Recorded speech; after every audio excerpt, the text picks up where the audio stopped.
Hello, everybody. Welcome to Turnstile Talk, where we take a fast pass to the deepest corners of theme park history.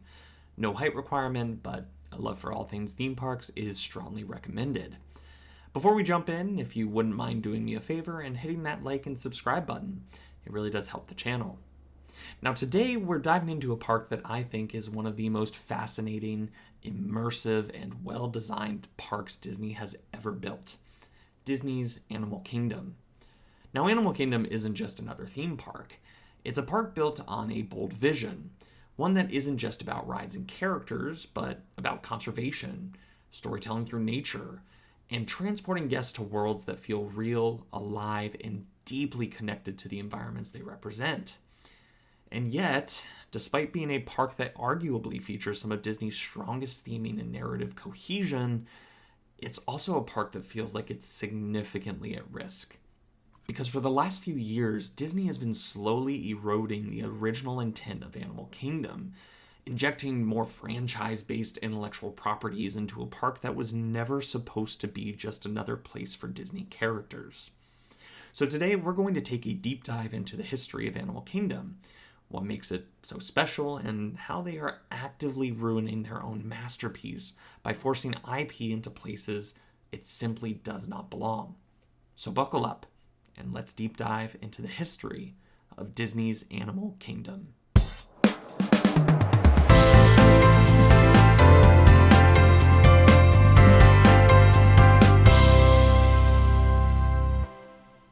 To understand what makes Animal Kingdom special, you have to go back to its origins, to a time when Disney wasn't just thinking about adding another theme park to its Florida resort, but was trying to do something that had never been done before. The idea for Animal Kingdom began in the early 1990s, when then CEO Michael Eisner was aggressively expanding Disney's parks. The company had already opened Epcot and Disney's MGM Studios, and they wanted to add a fourth gate to solidify Walt Disney World as a multi-day vacation destination. But there was one major problem. What would the new park be about? At the time, theme parks were largely centered around fantasies, movies, and futuristic ideas. But nature and conservation, that had never been attempted on this scale. And that's where Joe Rohde came in. Rohde, a creative visionary and truly one of the most respected Imagineers in Disney history, didn't want to build just another theme park. He didn't want a park that just had a few animal exhibits or something that felt like a glorified zoo with roller coasters. He wanted to create something radically different. A place where nature, adventure, and immersive storytelling blended together to form something truly groundbreaking. Rohde's pitch was simple but bold. Animal Kingdom wouldn't just be about seeing animals. It would be about the relationship between humans and nature, about conservation and the delicate balance between wildlife and civilization. Disney executives were hesitant at first. After all, this was a massive risk. They were used to building parks based on well-known franchises. How could a park built around animals be as exciting as a place like Magic Kingdom or Epcot? But Rohde had a vision, and more importantly, he had a plan. The park would be built around three core themes. First, animals that exist in the real world, which would be featured in incredibly immersive and carefully crafted environments. Second, animals that once existed but were now extinct, which would be explored through areas like Dinoland USA. And lastly, animals from myths and legends, a concept that would eventually evolve into the canceled Beastly Kingdom. Now, from the start, Animal Kingdom was designed to be more than just a theme park. Rohde wanted it to be educational, inspirational, and deeply immersive, combining the excitement of attractions with the beauty of real wildlife. And in order to do that, Disney needed to build a park that felt real. Most Disney parks are stylized versions of reality, carefully designed to feel larger than life, like something out of a storybook. But Animal Kingdom was different. It needed to feel authentic, like a place that had been standing for hundreds of years. And that's why the design process for Animal Kingdom was unlike anything Disney had ever attempted before. Now, to create a world that felt real, Rohde and his team of Imagineers traveled all over the globe, studying real environments. They visited Africa, Asia, and South America, researching how villages were built, how nature and human civilization coexisted, and what made each place feel unique. That's why when you walk through Harambe Village in the Africa section, it doesn't feel like a Disney-fied version of Africa. It feels truly lived in. The walls are cracked and weathered, signs are hand-painted, and every detail, from the laundry lines strung across the buildings to exposed electrical wiring, adds to the illusion that this is a real place with real history. The same goes for Anandapur, the Asian section of the park. Instead of just designing an area that vaguely resembles Southeast Asia, Imagineers meticulously studied real villages in Nepal, India, and Thailand to create something that felt authentic and organic. If you look closely, you'll see old posters peeling off the walls, faded advertisements, and signs of a once great city now slowly being reclaimed by nature. Even in the plant life in Animal Kingdom is intentionally designed. The park features more than 4 million plants from across the world, and every single tree, every single vine, and every single bush was carefully selected to match the theme of the area. Disney even went so far as to import real African baobab trees to make the savannah in Kilimanjaro safaris feel authentic. And speaking of Kilimanjaro safaris, this was one of the most ambitious attractions Disney had ever attempted. Instead of building a typical ride-through exhibit, Disney created a massive 110-acre savanna where real animals roam freely. It's one of the largest attractions ever built in a theme park, and it completely revolutionized how animals were integrated into theme park experiences. But what made Animal Kingdom special wasn't just the animals, it was the storytelling. Everything in the park was designed to reinforce its core themes. Attractions weren't just rides, they were narrative experiences that made you feel like you were stepping into a real adventure. And the original plan was even bigger.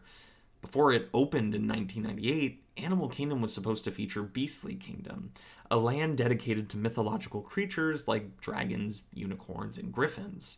It would have expanded on the park's third core theme, the animals of fantasy and legend, and included some of the most ambitious rides Disney had ever planned. This included a massive dragon-themed roller coaster, which may sound familiar to fans of Universal Orlando Resort, as that team would eventually go on to design and build dueling dragons. But, due to budget cuts, Beastly Kingdom was scrapped, and Disney instead built Dinoland USA, which, while fun, never quite fit the overall feel of the park. Now, Animal Kingdom officially opened on April 22nd, 1998, appropriately on Earth Day. And it was an instant hit. Guests were blown away by how different it felt from every other Disney park. It wasn't just about rides and characters. It was a place that made you feel connected to nature, a park that invited you to explore, discover, and immerse yourself in worlds that felt real. But the original vision, the one that made Animal Kingdom so special, that's exactly what Disney is slowly dismantling today. Animal Kingdom's strength has always been its sense of realism, adventure, and conservation-based storytelling. It wasn't supposed to be a place where Disney shoved in the latest animated movies. It was supposed to feel like its own standalone experience. But now, Disney is undoing that carefully crafted vision, replacing the park's original thematically rich lands with IP-driven expansions that don't fit within the park's core themes. And that is where things start to go wrong. One of the things that made Animal Kingdom so unique was that it was never about franchises.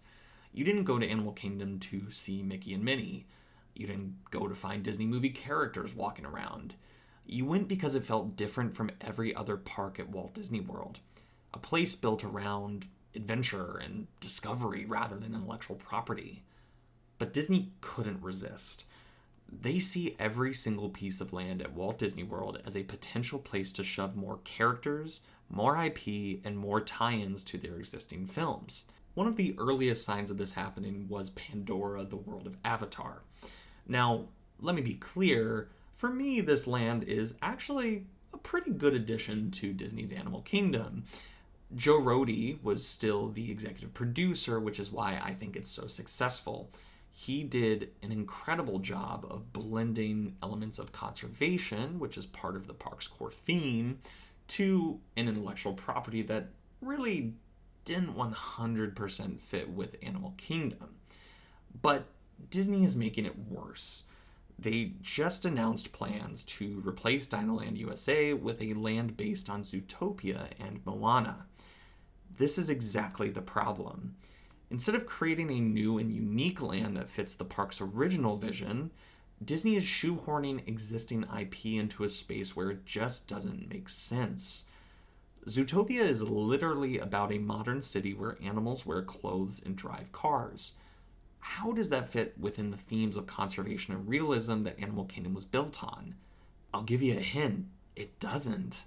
And Moana, yeah, it's a great film, but why is it being forced into Animal Kingdom when Epcot literally already has a Moana-themed walkthrough attraction? It's redundant and not even remotely connected to what Animal Kingdom was originally supposed to be. For all its flaws, Dinoland at least fit within the park's original concept of exploring different time periods in nature.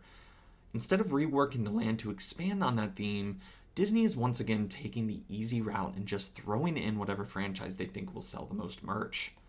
Let me be clear, this is not plussing Animal Kingdom. It's diluting it. It's turning a park that was once the most unique theme park Disney ever built into yet another franchise-driven, IP-dominated park that loses sight of its original vision. And the more Disney does this, the more Animal Kingdom loses what made it so special in the first place. At the end of the day, Animal Kingdom isn't just another theme park. It's truly one of the most thoughtfully designed and narratively rich parks Disney has ever built. It stands apart from the rest of Walt Disney World because it isn't built around the idea of fairy tales or Hollywood spectacle. Instead, it's a park that feels alive.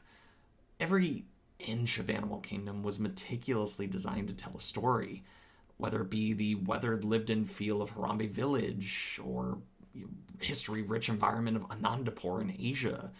This park was built with a level of detail and cultural respect that theme parks rarely achieve. It's not just about creating a space that looks like Africa or Asia.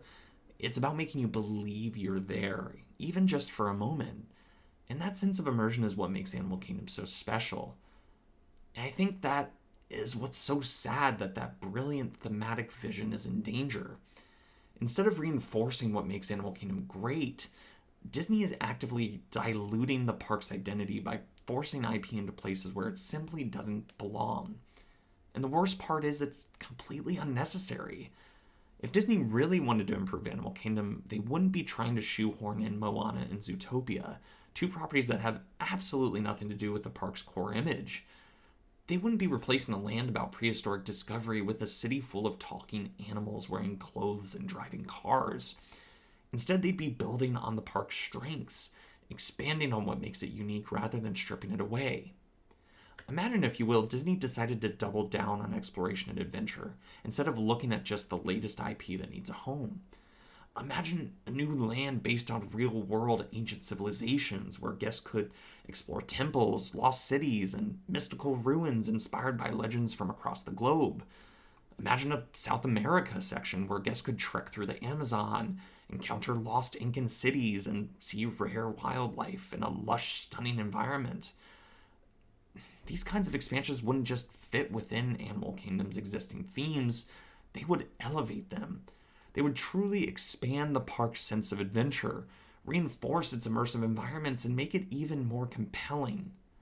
Instead, Disney is taking the easy way out. They're chasing trends and picking IPs that will sell merchandise. But in doing so, all they're doing is chipping away at the soul of the park.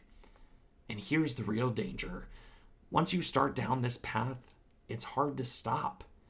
Just look at Hollywood studios. It has no identity anymore, all because they've been trying to shoehorn in IPs that just don't fit. Once Animal Kingdom starts to lose its identity, the floodgates of IP forcing are open and it just becomes another franchise park. And when that happens, the rich storytelling, the carefully crafted immersion, all of it becomes an afterthought. Becomes another park that feels like a corporate product rather than a creative masterpiece. And that would be a tragedy. Because Animal Kingdom deserves better. Disney has the opportunity to make this park even greater than it already is. But if they continue on this path, if they keep making decisions based on franchise synergy rather than thematic integrity, then Animal Kingdom won't be the one-of-a-kind thematic masterpiece it once was. It'll just be another park. I want to thank you guys again for sticking with me through this deep dive, and I want to hear what you think. Are you appreciative of the new path Animal Kingdom is going down, or are you rightfully so devastated like myself? What do you think would be a better idea to place in Dino Land as opposed to Moana and Zootopia? I would love to hear your thoughts in the comments below. And until next time, I'll see you guys in the gift shop.